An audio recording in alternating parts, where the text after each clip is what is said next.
असं बाजार कोई माल बेचना था कि साढ़े को घर वेक वजना जी अपने शौकीन आते हैं ले जाते हैं।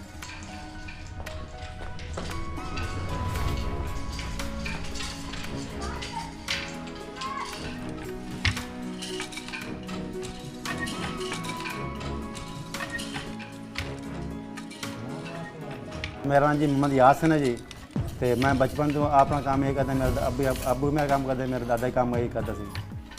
आज तो 30 साल हो गए मेरे काम करते खड़ी का जी। काम से काम जी 20-25 खड़ियाँ हैं थे, हर गाय है कि लगी हुई खड़ी दो साढ़े को हैं 5-6 लगे हों जी। इधर से धागा लेते हैं हम मुल्तान से, तो उसके बाद फिर नले वट हैं, नले बना के तो फिर उसके बाद ताना सताने हैं, ताना बना के तो फिर अस चादर बनाने हैं गर्म बरीक भी मोटियाँ भी, और उस तो बाद गर्म सूट बनते हैं।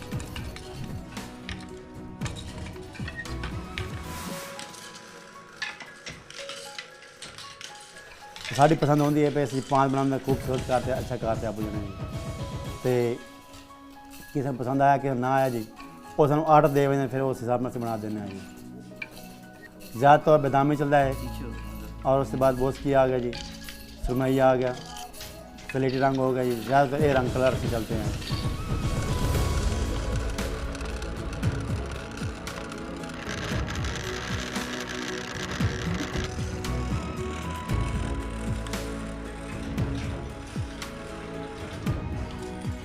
धागा ये आता है तकरीबन भाई 700 रुपये 800 खर्चा आ जाता है धागे पे एक धाग पे। 2 दिन कपड़ा एक तैयार है ना जी, 2000 दी 1800 दी ज़्यादा साड़ी बिकती है 2019 दी। उतने जिन्होंने रेट सुनने अगले आखते हैं इतना रेट बहुत ज़्यादा है भाई, कोई कहता है भाई 1200 रुपया 1300 रुपया यदि कीमत दस उन्होंने कदर नहीं इस चीज़ की भाई ये 2 दिन तैयार होता है कपड़ा जी। हाँ जी, तो इस चीज़ों ने इतनी पहचान बदन को नहीं। मशीन का काम तो नहीं सारे इतने सिर्फ दस्ती काम है जी, खड़ी का काम दस्ती काम कर रहे हैं सर।